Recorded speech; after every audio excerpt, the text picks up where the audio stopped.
अस्सलामुअलैकुम। वाला agriculture YouTube channel पर खुश आमदीद कहते हैं सब भाइयों को। उम्मीद है सब भाई खैरियत से होंगे। दोस्तों, नए साल का नया तोहफ़ा किसान भाइयों के लिए एंग्रो यूरिया की तमाम जो खादों की नई रेट लिस्ट आ गई है, जिसमें यूरिया की कीमतों में इजाफा कर दिया गया है। जैसा कि मैंने एक पिछली वीडियो में आपको बताया भी था, लेकिन बाकायदा नोटिफिकेशन जारी कर दिया गया है। ये आप रेट लिस्ट वगैरह देख सकते हैं।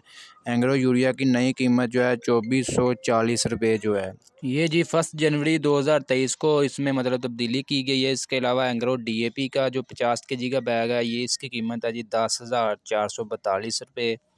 इसके अलावा एंग्रो NP प्लस जो 50 kg का बैग, इसका जी 7,063 रुपये इसकी कीमत है। इसके अलावा एंग्रो जोरवार जो है 50 kg का बैग जी 10,352 रुपये।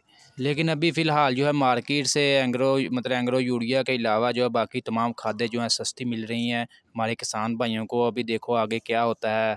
इसके अलावा बहुत ज़्यादा इम्कान ये भी दिखाई दे रहे हैं कि सोना यूरिया, बब्बर शेर यूरिया, यानी कि यूरिया के तमाम जो वैरायटी है उनमें मतलब खादों में इजाफा हो सकता है। इंशाल्लाह आपको लम्हा ब लम्हा अपडेट करेंगे। आज की वीडियो अच्छी लगी, वीडियो को लाइक करें और ऐसी बहुत सी इंफॉर्मेशन वीडियोस डेली देखने के लिए हमारे यूट्यूब चैनल को लाजमी सब्सक्राइब कर लें और साथ दिए गए बेल आइकन पर लाजमी क्लिक किया करें, ताकि आप तक हमारी वीडियोस के तमाम नोटिफिकेशन आ सकें और आप डेली अपडेट वगैरह ले सकें।